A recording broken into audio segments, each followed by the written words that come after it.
Meus irmãos, Deus abençoe a todos. Vejam comigo o cenário em que estamos vivendo nesse exato momento. Veja aí o que vai dizer o pastor Carlos Cardoso e entendam o porquê nós estamos vivendo os últimos dias da igreja aqui na terra. Escute isso, irmãos. Ele vai voltar para buscar a sua igreja. E queridos, nós relatamos alguns acontecimentos globais que eu, como pastor, pai, eu olho para onde o mundo está caminhando pela profecia e vejo que nós estamos num caminho sem volta para um caos mundial, para a implantação do governo do anticristo. Todo o Ocidente está falando uma linguagem só: destruição da família, uma agenda altamente liberal, ligada ao espírito do anticristo, porque é o espírito do anticristo que está trabalhando isso no mundo.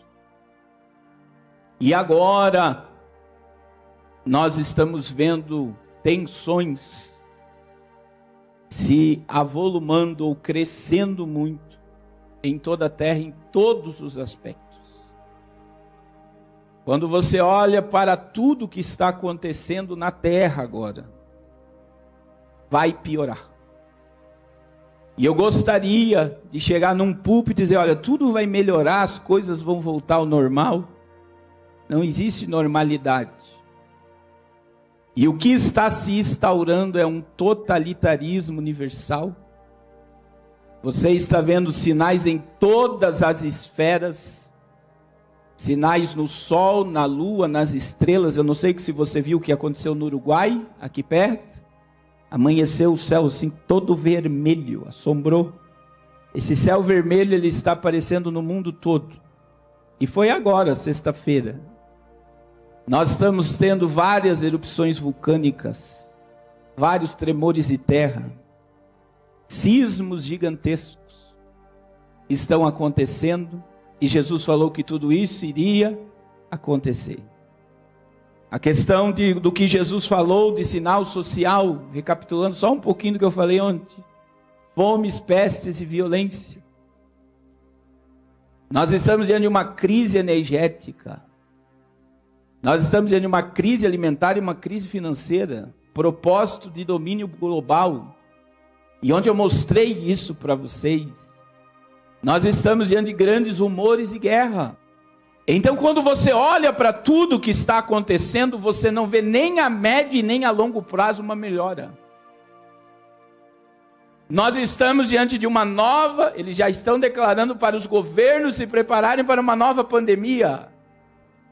Está acontecendo agora. Então tudo isso está escrito na Bíblia.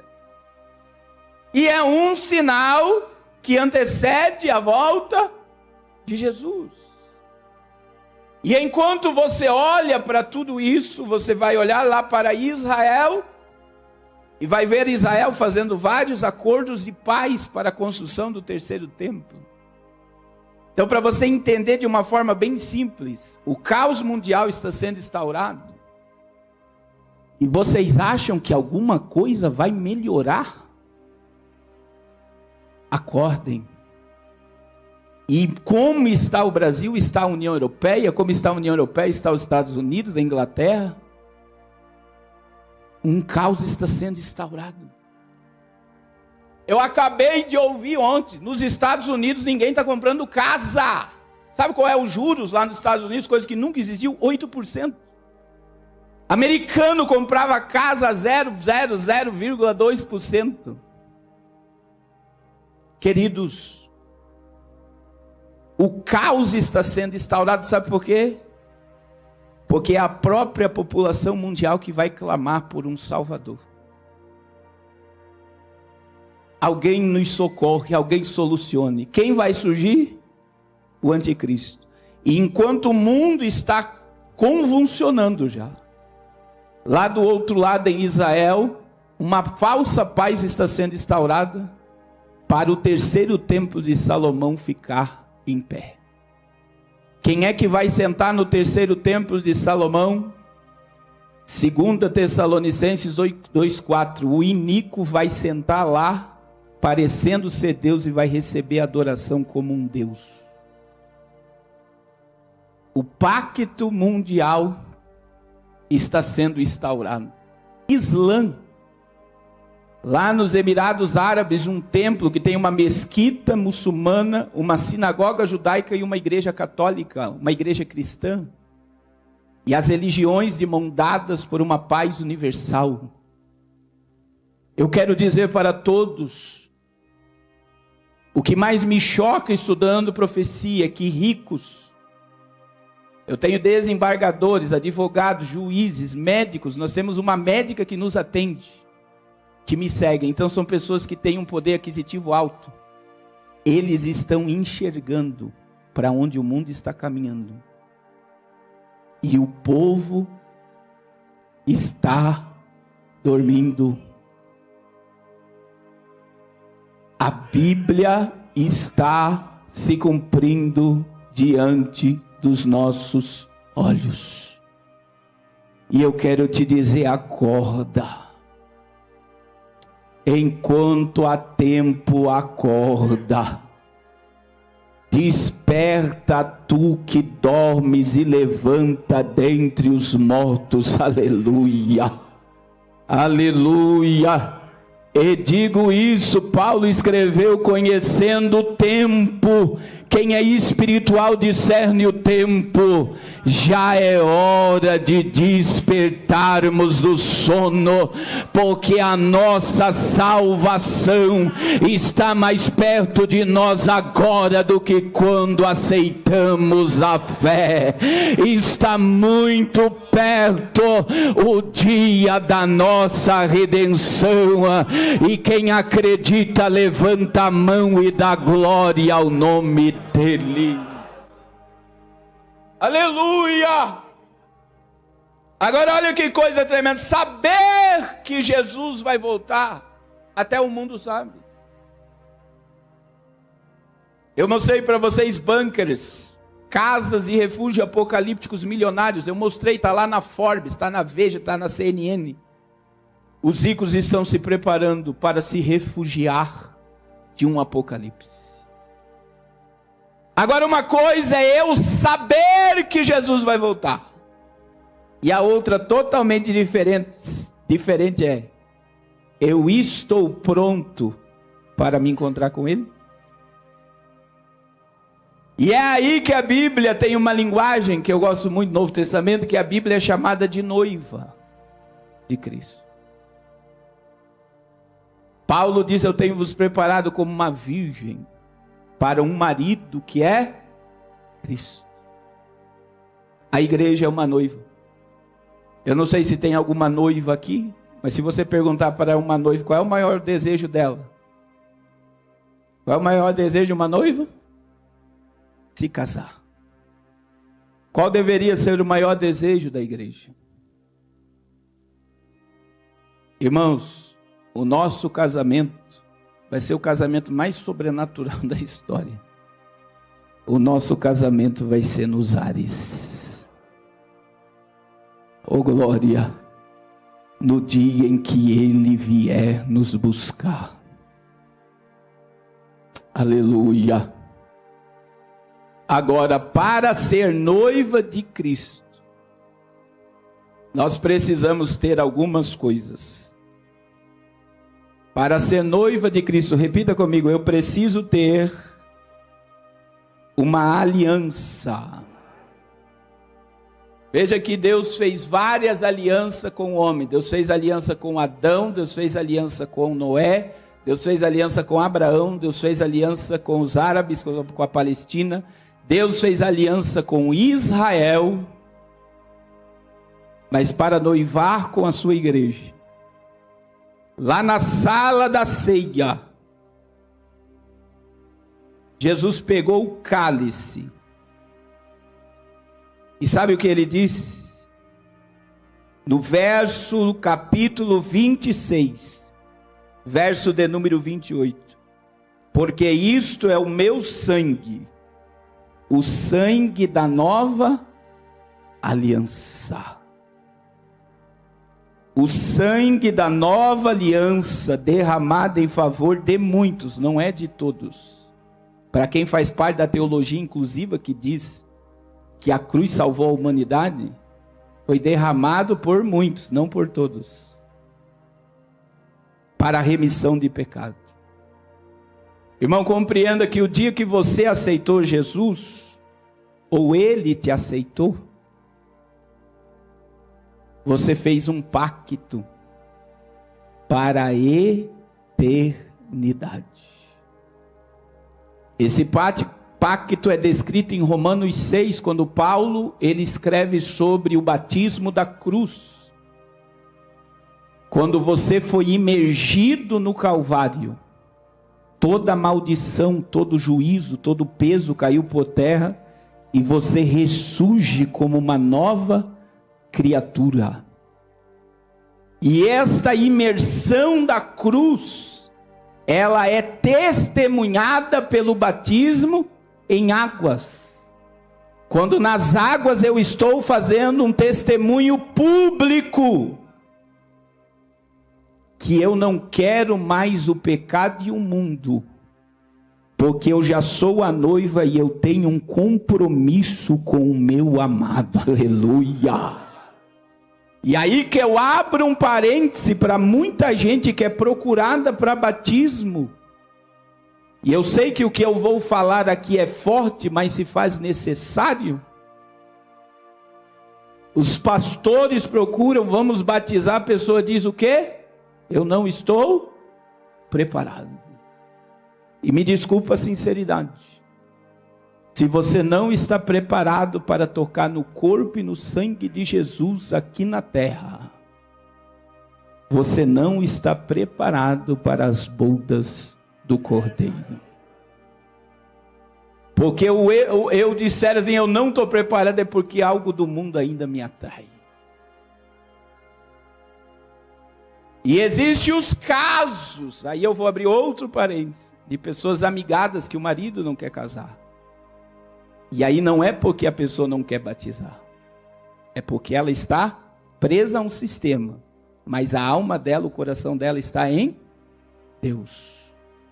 Mas eu quero dizer, é muito perigoso você fazer parte da cristandade e não tocar no corpo e no sangue de Jesus. E Jesus que pregou isso em João 6. A minha carne é comida, e o meu sangue é bebida. E quem come a minha carne e bebe o meu sangue tem vida eterna. E tem um monte de crente se autodisciplinando, morto espiritual. Acorda. Tem comunhão com Deus, você não é nada. Aleluia, aleluia, aleluia. Mas eu quero te dizer, meu irmão, por causa desta aliança que você tem, o diabo está fazendo de tudo para você quebrá-la. E o diabo não está brincando de ser diabo, ele vem com os pratos. E ele diz, volta para cá. Mas nessa manhã, pelo poder da palavra, você vai dizer para o sujo, mentiroso, enganador, Satanás, eu já sou comprometida. Eu sou a noiva de Jesus. E eu não vou quebrar a minha aliança. Levanta a tua mão para o céu e começa a dar glória ao noivo. porque os pratos vão ser destruídos, laços para a tua destruição vão ser quebrados. Aleluia, você não vai voltar para o pecado, não vai voltar para o mundo, não vai ceder a tentação. Você é a noiva de Jesus. Oh glória! Aleluia! Segundo, irmãos, para sermos a noiva de Cristo, repita comigo: eu preciso tomar banho nupcial. Toda noiva judia, agora é eu que vou pregar. Toda noiva judia, antes de colocar o vestido de noiva, ela tomava um banho de ervas aromáticas chamada mekvá. O mekvá é um ritual judaico, irmãos. Nada entra na casa de um judeu sem passar por águas correntes. É aí que você vai entender a mensagem de João Batista no Jordão. Vocês lavam o prato, o copo, o talher. Por quê? Porque o judeu purifica as coisas na água. Então ele levava as coisas nas águas e levava para casa. E João estava dizendo, não é os copos, os talheres, a roupa que tem que imergir na água. É vocês que estão sujos. Purificai-vos, arrependei-vos dos vossos pecados. E o mekvá para a noiva, então ela tomava um banho de ervas aromáticas. Porque aquele banho simbolizava para a noiva que ela estava sendo purificada para colocar um vestido de noiva. E olha como a Bíblia é linda. Eu descobri que a igreja toma banho nupcial. João 15, versículo 3. Vós já estáis limpos. É pelo que nós somos limpos? Não é por revelação. Não é por show gospel. É pela palavra. Toda vez que você ouve a palavra, que você medita na palavra, que você se derrama na palavra, a palavra está te limpando, te purificando, te santificando as nossas vidas. Porque desde o início você está sendo limpo pelo poder da palavra. O problema, meus irmãos, é que nós estamos vivendo um cristianismo de uma obesidade terrível. Nós não viemos para o culto pela palavra. Eu vou te provar isso. Quem é que vai pregar hoje? É a fala dos crentes. Porque se for determinados tipos de pregadores, as pessoas não vêm para a igreja. Elas estão selecionando o que elas querem ouvir. Sendo que a palavra de Deus é um erro. Todos que dizem que a palavra de Deus se renova a cada manhã, você não encontra nenhuma base bíblica para isso. A palavra de Deus não renova a cada manhã. Eu não preciso renovar algo que não envelhece. A palavra é nova a todo momento. E não importa muitas das vezes quem for pregar, se ele está falando a palavra está me santificando, me regenerando, me purificando. E lá em segunda Reis, você vai ver, eu não vou entrar em detalhe, quando Eliseu estava em Gilgal, e havia fome na terra, e ele desce no rancho dos profetas, estava lá os filhos dos profetas, e eu fico assustado quando eu leio o texto lá, porque ele falou, vai lá e pega ervas para fazermos um caldo. É um dos filhos dos profetas que ele convidou. E aí, pastor Orlando, esse menino foi lá, tirou a capa dele, a identidade ministerial dele, encheu de veneno e trouxe para a panela.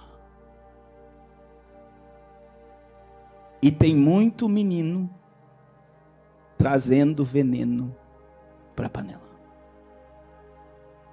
Tem muita gente que não crê mais por causa de venenos que estão sendo digeridos.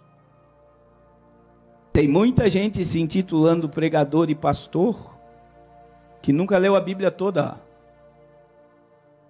que nunca fez pelo menos o básico de teologia. Não que isso qualifique alguém, mas isso melhora muito o ministério de alguém. Tem muita gente, meu irmão, rebeliada, com mensagens de rebelião. Toda mensagem ouvida num altar que coloca o povo contra o altar é veneno. É veneno. Quem trata com o anjo da igreja e com o ministério é Jesus. Não toque. Cuidado com o veneno que você quer jogar no povo. Vamos ficar com a palavra. Mas aí a panela estava no fogo, o veneno veio.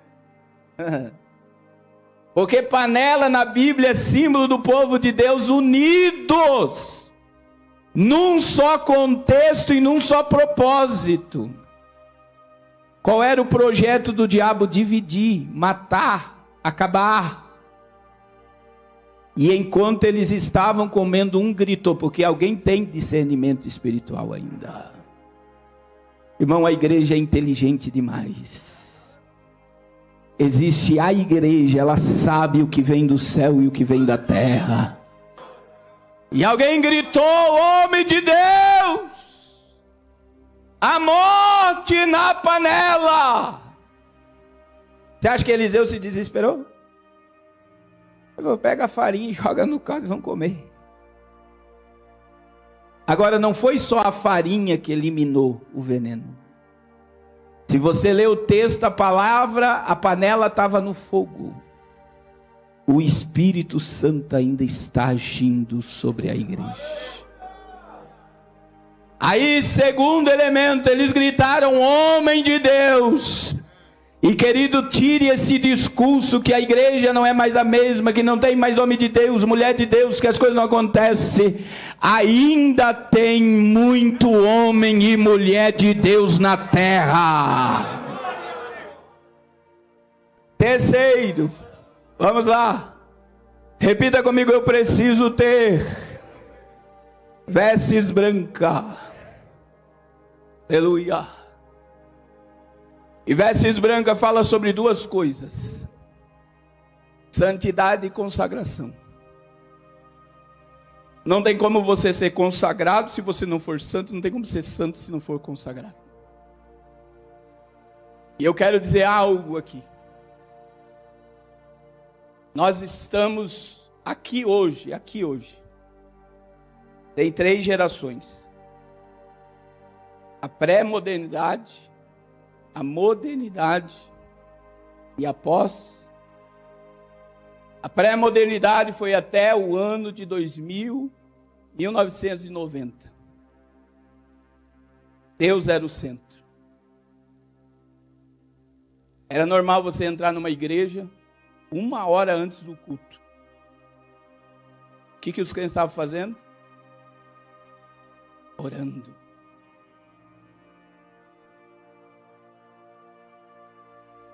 Porque não tinha tanto escândalo, porque o povo temia, Deus revelava. O prazer do crente era orar, ler a Bíblia e viver na presença de Deus. Tinha culto doméstico. Era a doutrina da Assembleia de Deus. Você sabia que era a doutrina? Os pastores ensinavam: faça culto na sua casa. E muitos filhos de crentes foram batizados no Espírito Santo. Aqui, o pastor Orlando, dentro de casa. Porque a casa do crente era um recipiente de poder. O povo olhava para o crente e até temia. 1990, 2010. A televisão foi liberada. E olha que eu sou jovem. Eu não estou dizendo aqui pregar contra a televisão. Mas o prazer pelas coisas espirituais começou a ser roubado. E agora, pelo neopentecostalismo surgir, Deus saiu do centro do culto. Pega os hinos até 90 e pega de 90 para cá. Começou a mudar o repertório de louvor. E o altar só prega para o homem, porque o homem é o centro do culto na modernidade. Deus vai te dar vitória, o milagre vai acontecer, a porta vai abrir, tua vida financeira vai mudar. Os louvores. E já pega mais para cá, mas se você pegar os corinhos de fogo, tudo é colocando inimizade. O hino Sabor de Mel, que foi o mais cantado, que explodiu em todas as rádios, é um hino vingativo. Deus jamais vai querer te ver numa plateia e teus inimigos no palco. Porque o cristianismo me ensina a amar meus inimigos e orar pelos meus perseguidores. Mas os crentes da modernidade, quando ouvem um louvor dele, só falta subir pelo teto. Porque o eu foi alimentado. E o culto, meu irmão, ele tem que ser Cristo, o único que é digno de ser adorado. Porque dele, por ele e para ele são todas as coisas. Eu vou concluir. Aleluia. Repita comigo. Eu preciso estar bela e ataviada para o meu noivo. Alguém aqui dos obreiros tem 2 filhas solteiras? Alguém tem? 2 filhas solteiras? Senhor, qual é seu nome?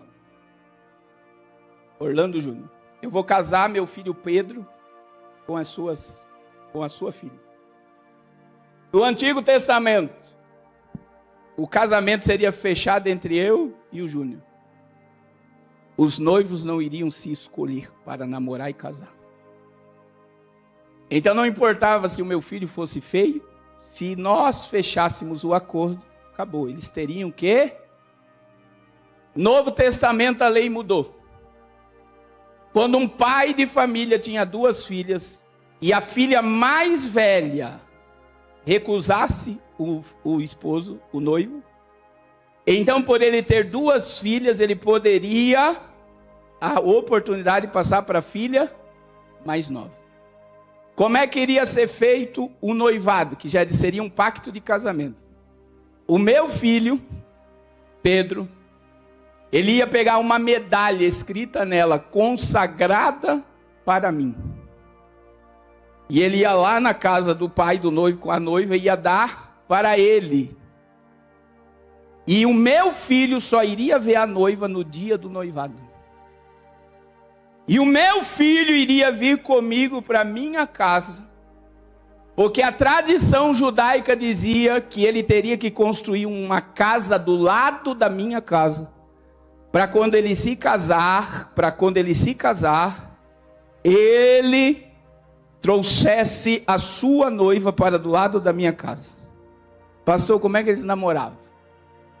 Quando o meu filho sentisse saudade da noiva, ele ia pegar uma pena e escrever uma carta. Ele ia pegar ouro, mirra, pedras preciosas, e ele ia chamar o amigo mais chegado dele, e ia dizer, leva para minha noiva. Quando a noiva recebia, ela escrevia uma carta e trazia para o meu, e assim eles iam namorando até o dia do... Agora olha que coisa tremenda, porque a Bíblia é Bíblia, né, meu irmão? A figura mais importante do casamento judaico não é a noiva, é o noivo. E quando estivesse perto do meu filho se casar, a noiva teria que se preparar e aguardar pronta. Porque o meu filho iria sair comigo aqui, ó, festejando. E nós iríamos festejando, se fosse longe, pelas cidades, até chegar no local do... E é por isso que o meu filho poderia chegar meia-noite, 6 da manhã, meio-dia, 6 da tarde. Não importa a hora que ele vai chegar, a noiva tem que estar pronta. Vamos para a Bíblia. Jesus veio para a irmã mais velha. Israel fez o quê? Rejeitou. A oportunidade passou para a irmã mais nova. Aleluia. Na cruz, Jesus derramou sangue e nos consagrou para Ele. 40 dias após Ele ressuscitar, Ele vai voltar para onde? Para a casa porque não se turbe o vosso coração. Credes em Deus e credes também em mim? Porque na casa do meu pai há muitas. Se não fosse assim, eu vou, teria dito. E eu vou para lá fazer o quê? Porque eu vim noivar. Eu vou casar com vocês. Eu vou preparar uma casa para vocês. Porque para mim casar com vocês, eu preciso ter uma casa do lado da casa do meu pai. Aleluia, para que aonde eu estiver no dia do nosso casamento, aleluia, eu quero que vocês estejam comigo. Aleluia. 50 dias após o noivado, 10 dias após ele estar construindo morada, ele sente saudade. E ele chama o amigo mais íntimo e mais chegado do céu, o Espírito Santo. Oh, glória! E disse: Espírito Santo, prepara a minha noiva. Fique de mão levantada, mão levantada. Eu quero 9 dons sobre a minha noiva. Porque o que vai embelezar a minha igreja não é mármore, não é granito, não é ar-condicionado, não é microfone Shure.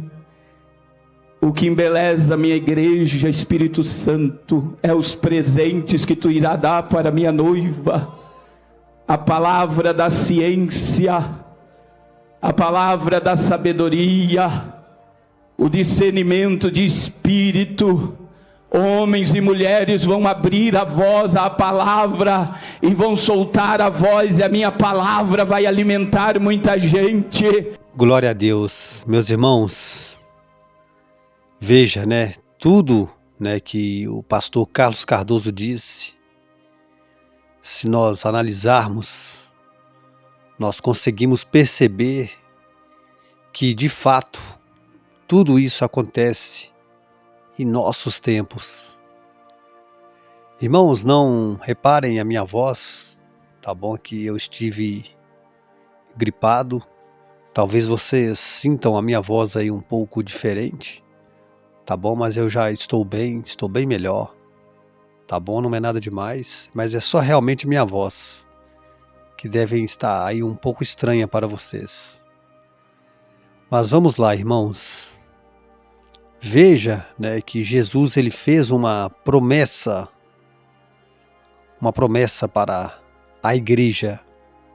Ele não fez essa promessa para todos, não foi para toda a humanidade, mas sim para a igreja fiel que será arrebatada logo em breve, eu creio.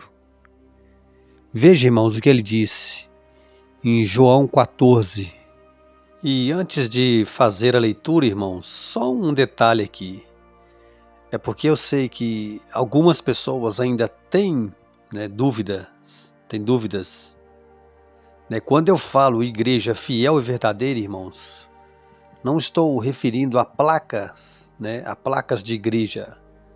Quando eu digo igreja fiel e verdadeira, mas é sim aqueles que aceitaram Jesus dentro do seu coração, que realmente se tornaram nova criatura. Pessoas que de fato reconheceram Jesus como seu único e suficiente Salvador. Não só de boca para fora. Meus irmãos, eu sei que a grande maioria aqui já sabe disso. Mas eu estou falando isso aqui, irmãos, porque eu vejo aqui nos comentários ainda tem pessoas que têm dúvidas sobre isso. E eu tenho um propósito, no meu coração, que todos entendam a palavra de Deus, porque esse canal aqui, é para todos. Amém? E veja aí, irmãos, o que Jesus disse, é a promessa de Jesus. Veja aí em João 14, do 1 até o 3, veja comigo, irmãos, veja na tela. Não se turbe o vosso coração, crerdes em Deus, credes também em mim.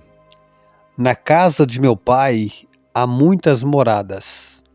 Se não fosse assim, eu não teria dito, pois eu vou preparar-vos lugar, e se eu for preparar lugar, virei outra vez e vos levarei para mim mesmo, para que onde eu estiver, estejai vós. Irmãos, isso é uma promessa de Jesus. Veja, que o próprio Senhor Jesus disse, antes mesmo, de ele se entregar na cruz, ele disse tudo antes e tudo se cumpriu. Ele ressuscitou ao terceiro dia e ele subiu, de fato, João aí escreveu, mas isso foram palavras de Jesus. Ele disse isso.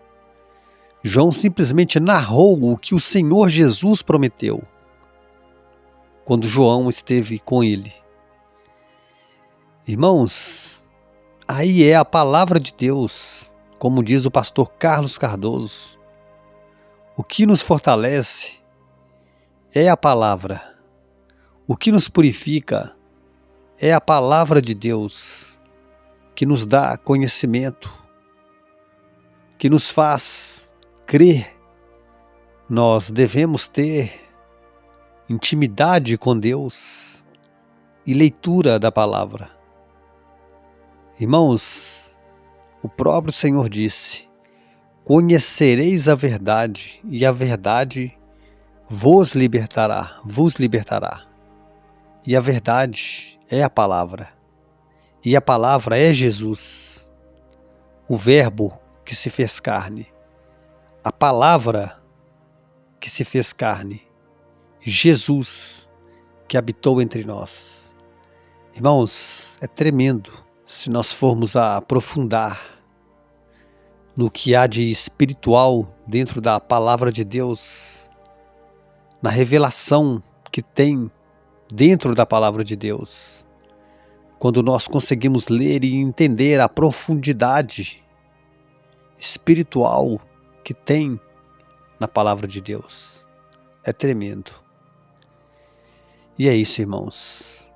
Eu creio que nós, como eu sempre digo, vou repetir, eu creio, eu aguardo a volta de Jesus e eu creio que está muito perto. Amém? Eu agradeço mais uma vez a todos vocês que chegaram aqui até o final do vídeo. Que Deus te abençoe, abençoe toda a sua família e até o próximo vídeo.